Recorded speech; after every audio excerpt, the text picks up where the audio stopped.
So welcome everyone. And in this week's Parsha, the saga of the brothers and Joseph comes to a climax. It's really the height of the drama. And as you recall, last week, Joseph planted evidence in Benjamin's sack, and in order to bring him back to Egypt and keep him there in Egypt. And that's where we ended. And this week's Parsha opens with the words Vayigash elav Yehuda. And he makes an impassioned speech. Judah, on behalf of Benjamin and all the brothers, makes this plea to Joseph, and then Joseph comes clean. And the question I want to discuss today with all of you is, what about the speech changed Joseph's mind? So recall that there's very strong evidence that Benjamin stole the goblet. They found it in his sack. And Judah is not, and the brothers are not privy to what we know, what the narrator told us, that it was framed. So you need to make a speech. And you're at a huge disadvantage. Do you see the slides? Yes. Yes. And so let's start with a question. What are the do's and don'ts of such a speech? You're now Judah, and recall also that Judah promised his father that if he comes back without Benjamin, v'chatati le'avi kol hayamim, I will sin to you for the rest of my life. And that persuaded Jacob to let the brothers bring Benjamin down to Egypt. And so now you're Judah, and you have to make a speech to Joseph, to the ruler, not knowing that he's Joseph, and facing evidence, that your brother actually stole. What would you say? What were the do's of the speech, and what are the don'ts of such a speech? Let's just write a few things here. What would you? For example, I would say keep it short. Okay. The great speeches in history are short speeches. Gettysburg Address, A Day That Lives in Infamy.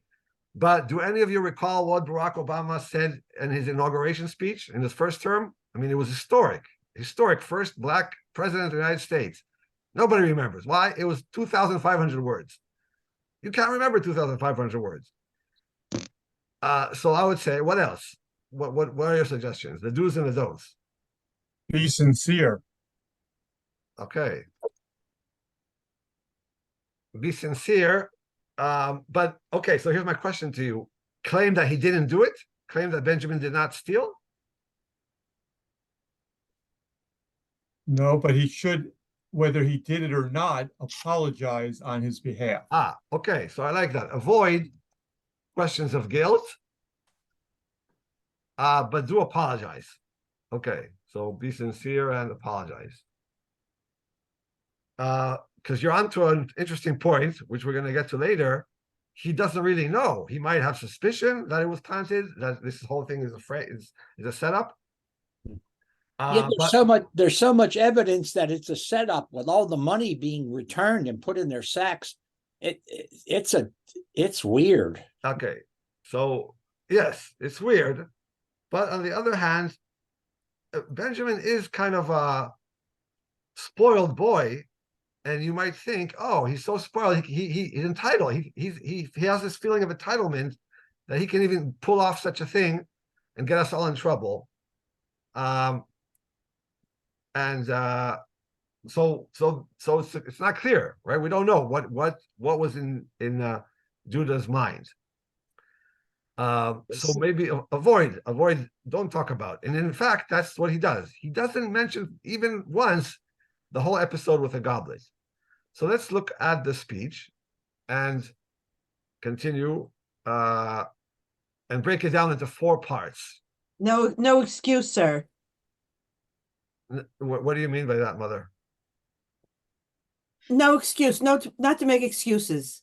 Okay, yeah, I like that. Don't make excuses. And he really does not make excuses. He focuses on other things. So what does he focus on? So here you see, I did a table of contents to his speech. It's like 10, 12 verses. So I would say part one is how we got to the situation where Benjamin was brought down to Egypt. You told us to bring him down. We told you that we have a brother back in Canaan. That's the first part. Then the second part, he says, when you told us to bring him down, we told you we can't do this because it's going to cause so much pain to our father, Yaakov. It's going to, we're going to bring him down to Sheol, to his grave, if something happens to Benjamin. Then part three is basically continuation of part two. What will happen now if you keep him? Yes, he might have done this act of stealing the goblet, but I'm not excusing it. I'm just I'm telling you, think of the consequences to his father. His father for certainly didn't do anything wrong. Why should his father have so much pain and misery and maybe even die? And then finally, part four is what will happen to Judah himself if Benjamin remains in Egypt as a slave. And always a good speech has to have an action item. So we're going to get to that. What is the action item that he concludes his speech with? So let's see the verses now. Yeah. Mm-hmm. Part one of the speech, do you see the verses? Yes. Yes. Do I have a volunteer to read it? Okay, my lord asked his servants, have you a father or another brother? We told my lord, we have an old father, and there is a child of his old age, the youngest. His full brother is dead, so that he alone is left of his mother, and his father dotes on him. Then you said to your servants, bring him down to me, that I may set eyes on him. Okay, so that's part one of the speech. Then part two, I'll read the Hebrew. ונאמר אל אדוני, לא יוכל הנער לעזוב את אביו, ועזב את אביו ומת. ותאמר אל עבדיך, אם לא ירד אחיכם הקטון איתכם, לא תוסיפון לראות פניי. And in the English, we said go ahead. We No, I said was just to my going to say, lord, go ahead. I'm okay, sorry. we said to my lord, the boy cannot leave his father. If he were to leave his father, he would die. But you said to your servants, unless your youngest brother comes down with you, do not let me see your faces. Okay, Aaron, you had a question? No, I just had a comment that the Hebrew it doesn't say that it doesn't say that the father will die. It says, oh yes, it does. Never mind. Oh, so you're onto it. This is a great question. So the Vazav et Aviv Vamet, it's not clear the Vamet. Yeah, that's what I meant. It's not clear who's going to die, the father or the Yeah. Who's the he? Yes. Right. Who is the he? Let's skip part three and part four and go to that. Yeah. So that's problem number one. Who is the he would die? You see now in the red, he would die. Yeah. Any translation is already an interpretation. So a translator now has to decide. I mean, you could leave it he. We said to Marar, the boy cannot leave his father. If you were to, if you leave it as he, that's a good way to translate it because you leave the ambiguity. And so let's see what the commentators said about this. Who is the Vamit? He would die. So Rashi, if he leaves his father, he will die. Says Rashi, if he leaves his father, we are afraid that he, Benjamin, might die on the trip, since his mother died on the trip. So Rashi sees here almost like a superstition kind of thing, like mother, like son. She famously died on the way, right after she gave birth to Benjamin, and that's why she was buried in the area of Ephrata and not in the cave of the patriarchs. And so maybe this will happen to her son. Another commentator, Nachmanides, Ramban, he goes along with it, but without the superstition. He simply says he's a dandled child. Anybody know what a dandled child is? Spoiled. Spoiled brat. Shashuim were, Yeah, Shashuim were so toys, no? Ramban doesn't use the word dandled. He uses You dandle a child on your knee.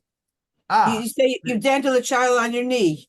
okay. So yeah, I have to look that up. Isn't, Shemai, Yeah. Shashuim are not toys?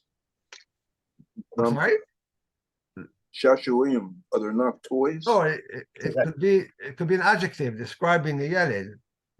Tzatzuim. You're thinking of the word tzatzuim. Yeah. Okay. Shashuim is more, with the father plays with him, puts him on his knees and plays with him.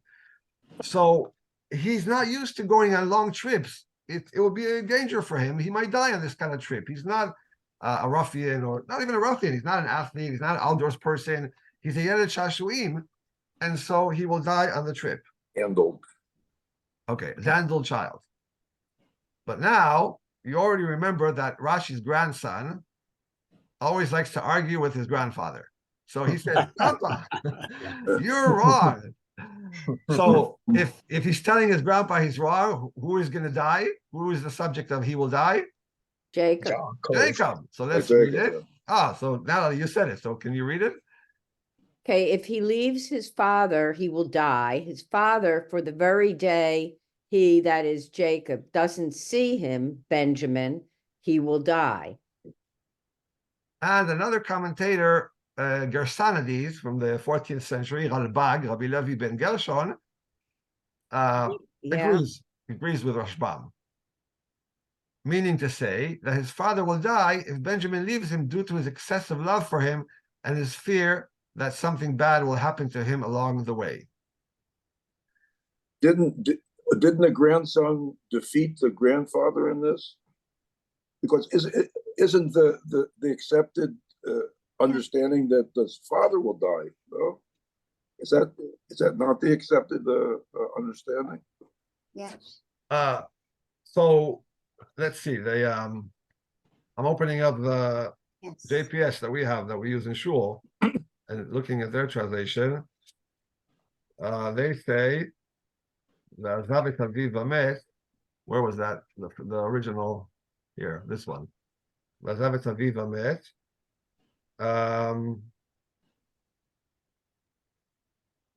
His father would die. You're right. I mean, that's what I always thought. They put here, yeah. So JPS, if we would change it, they put here his father. That's JPS. Right. But I think this is a mark of a great speech. He's leaving it. Oh, there's a third possibility. What's the third possibility? The speaker will die. No, but that would be Ani. No, yeah. No, there's another possibility. Can you think of? It's kind of a combination. But both of them would die. Okay. Yeah, but wouldn't they have written of a team? You're right. I mean, grammatically, you're right. It should have been different, but maybe it's a speech. He has an orator's license. He doesn't have to follow grammar. He could purposely leave it ambiguous, and that's, I think, one of the hallmarks of a great speech. Amos Oz, I went to a lecture by him, and he said, "I only write 50% of the story, and the reader, he puts in the other 50%." And I remember that line. And a good author, a great author, writes in a way that different people can see different things and interpret things different. Of course, you have to have a plot, you have to have characters, you have to build it, you can't leave it just completely empty. But maybe Judah here, or the narrator, the person who wrote this story, thought of the different possibilities and purposely left it ambiguous in such a way that we can read it in different ways. And then Joseph is now not sure. Is he talking about Benjamin or the father, or maybe both? How old is Benjamin at this time? So if Joseph was 17 when he was sold, and if Benjamin was born around the same time as Joseph, now Joseph is like 32. So then he's also around 30, 31, 32. But if he was born much later, so it's not clear when. 15. What's the difference between Joseph is the older brother, that's for sure, but we're not sure of when. So he was born on the way, and And that, so he's younger than 30, but 25, 20, it's not clear. So we don't really know. That's okay. But then there's another problem with this verse. Let's go back to the problems. Problem one was grammatical. Who is it he would die? Okay, but what's problem number two? Think about the content, not the grammar. We said to my Lord, so, right, Joseph, you told us, bring down that youngest son that you say that he's with his father. And we said to you, we can't do it. We're going to cause our father to die. We're going to bring misery. What's the problem with that? Well, the background, I mean, Jacob already lost the first son, or he thought he did. And so it's very probable that this would put him in his grave. It's probable, but okay, so you're saying this is something that ought to have been clear, but let's go back to the actual story. Let's go back to the story. Let's see what the colloquy, the back and forth between them. Let's see it, and then you'll see something surprising.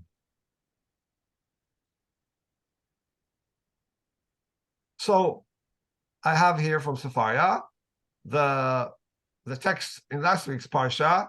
Here is where Joseph tells them, let one of you go bring your brother, in other words, Benjamin, while the rest of you are confined.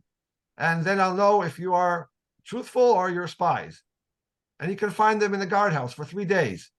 And then he said, go back, do this and you shall live. If you are being honest, let one of your brothers be held. Here, and bring me your youngest brother. They don't say to him, we can't do that. It's going to cause pain and misery to our father. What do? They say to each other. They said to one another, alas, we're being punished on account of our brother because we looked on his egg, which they're talking to each other. They never objected. And then he cries, and then he sends them back home. Then Joseph gave orders. They never said that. They never objected. So back to Judah's speech, he's claiming that they said something, but they never actually said it. So how do we solve that problem? What are your suggestions? In his own mind, he recalls saying it. He just doesn't recall who he said it to. Okay. So that's a possibility. That's an interesting possibility. What are the other possibilities? Okay, so slideshow, yeah.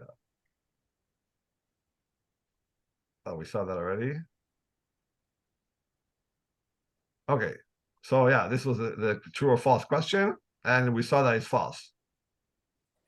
So along the lines of what you're saying, Gary, a modern commentator says the Torah doesn't have to tell every single detail to us when it happens. It might tell us in a back way, in an indirect way. So now Judah is telling Joseph, here's what we told you back then when you requested, even though the Torah doesn't tell us when it actually happened. That's a possibility. So Yehuda Kil, who wrote the Dat Mikra commentary, modern commentary, this is what he says basically. Needless to say, we do not find that the brothers did in fact make this claim to Joseph. Here too, the answer is that it is the way of Scripture to be silent about something in one place and to be explicit about it in another place. But I find that unconvincing. I don't think that's a good explanation, because you saw the colloquy between them is very detailed. And if he had objected, the Torah would have said, there was several places where the Torah could have added that. And I think they never actually thought to make that claim. They were so shocked by the accusation that they are spies. It didn't occur to them that it will reach this. And maybe they didn't even realize how much Jacob is going to object when they came back to Canaan and they said to him, we need to go back, get more food. And Jacob said, no, you're not taking him. And only after Judah promised that he will sin for the rest of his life if he does not bring Benjamin back, only he relented after that. They didn't foresee that. So it could be that they actually, but now, again, he's making a good speechwriter, a good orator, doesn't stick to the facts. He sticks to his narrative. And Judah is trying to paint a narrative here. And I think this goes back now to the question of what actually happened with the goblet. And Judah is not sure, as you guys pointed out. We actually have a midrash about the brothers thinking that actually Benjamin stole the goblet. So if that's the case, he has to emphasize the poor father. He has to emphasize what's going to happen to Jacob. He has to invent this narrative. We told you how much pain is going to cause our father Jacob. Forget Benjamin. You know, maybe he's guilty. I want to show you the midrash. It's pretty bold midrash. It's not in the text, but the midrash has us believing, or has an interesting take on this. 1 second. I'll show you the midrash.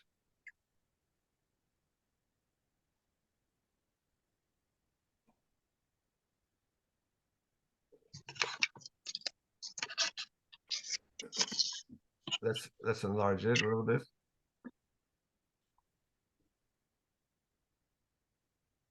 Okay, do you see it? When they found the goblet? Yeah.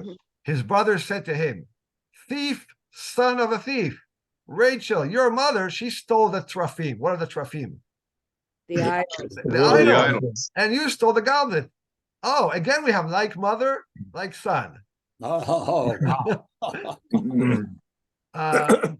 So a very interesting midrash rabbah that they actually believe that he stole the silver goblet, and they're not surprised because look, your mother did the same thing. She felt it's justified to steal from her own father. But Shama, I have a question. Yes. Didn't Joseph say he performed some kind of a ceremony with that goblet? Yeah, he does divination, right? Yeah, so that's idol worship. So interesting. So that goes back to the it goes back to Rachel. Yeah. Wow, that's even a greater connection. I like that. That's beautiful. Yes. So just like another point from that. Yeah. So Joseph is saying, and I guess as Bill said, yeah, don't you know that I do divination with that goblet? So the brothers know they really can't get away with anything. They better be very careful. Maybe they believed it as being a fact, since that's what Joseph claimed that he knew from divination processes. Yeah, good point. So, and also, if you follow this reasoning, then the brothers haven't changed at all since they threw Joseph into the pit. They're still the same kind of guys. Yeah, but wait till you get to the last part of the speech. You'll see there's the major difference. There's the Maybe so, but you just before emphasized that Benjamin took the place of Joseph in the being the favorite in his father's eyes. I mean, that is what is about. And if, in fact, he started acting like Joseph, who really did lord over his brothers, the fact that he was the favored son, and yes, he had these dreams. Yes, he did. He could have told them to his father privately. He didn't have to make a whole business that, look what you're going to be doing. You're going to be bound down to me. I mean, you could see that Benjamin might have taken over that role. And so therefore the brothers' reaction, yes, Natalie, the same, but there's a reason. Okay, but at the end of the speech, he's going to make an amazing argument, and not just an amazing argument. It won't be just words. So basically, that there's one possibility that Benjamin stole it. They're angry at him. But now when they're talking to Joseph, they can't talk anything about Benjamin because they actually believe he stole it. They have to emphasize what will happen to Jacob. The other option, I'll just go to number 2, is that this is Bill was hinting at this.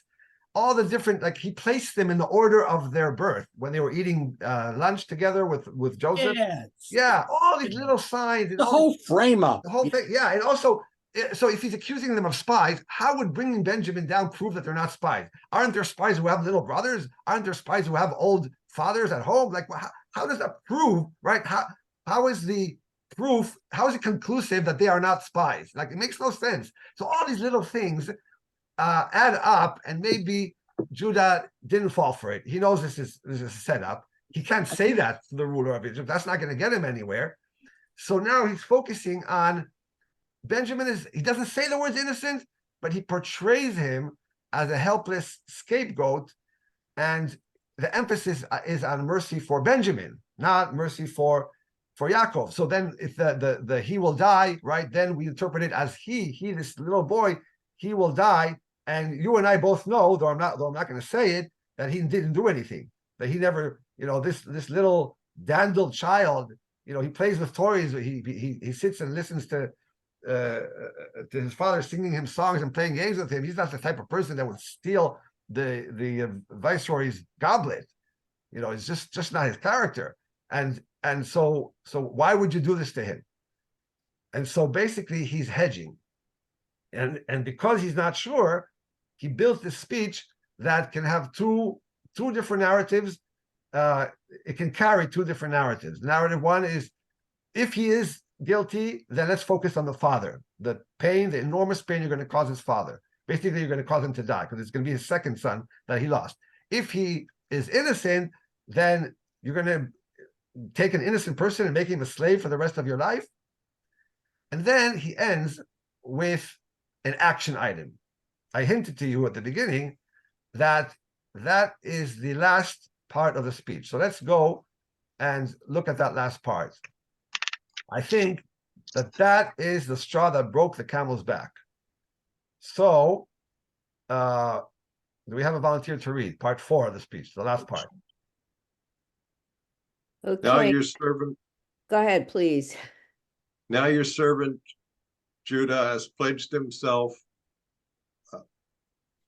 I can't read the next word, for the boy to my father, because I guess I've got the list of people up here. I've got to.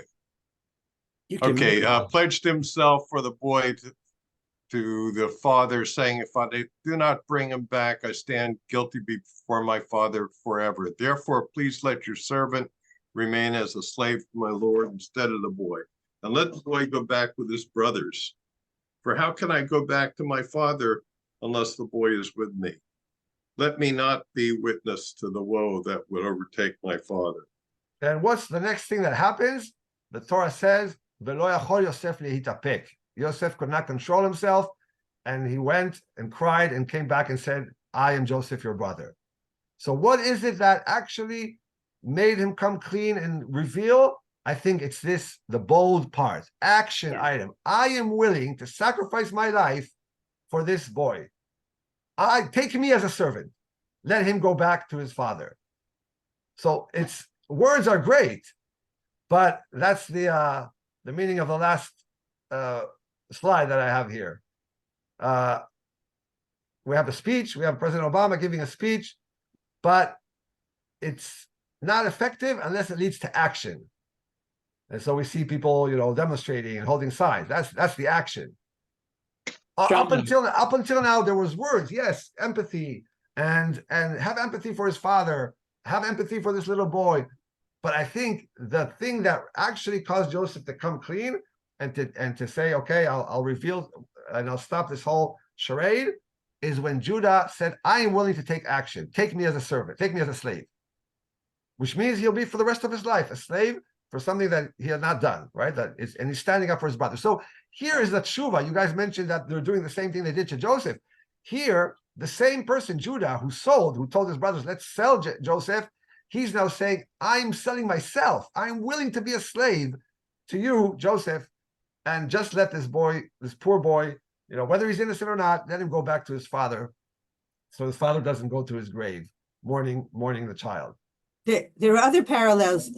It was Joseph had been thrown into a bore, And now Joseph is saying, and now Judah is saying, I'll go into the bore instead of him.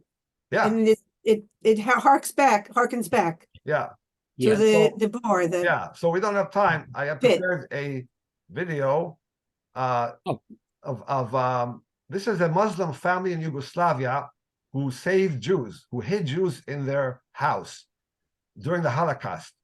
I mean, a lot of people were probably upset about what the Nazis are doing and they lived right next to the Gestapo. So maybe next time we'll watch it. It's a short video in English.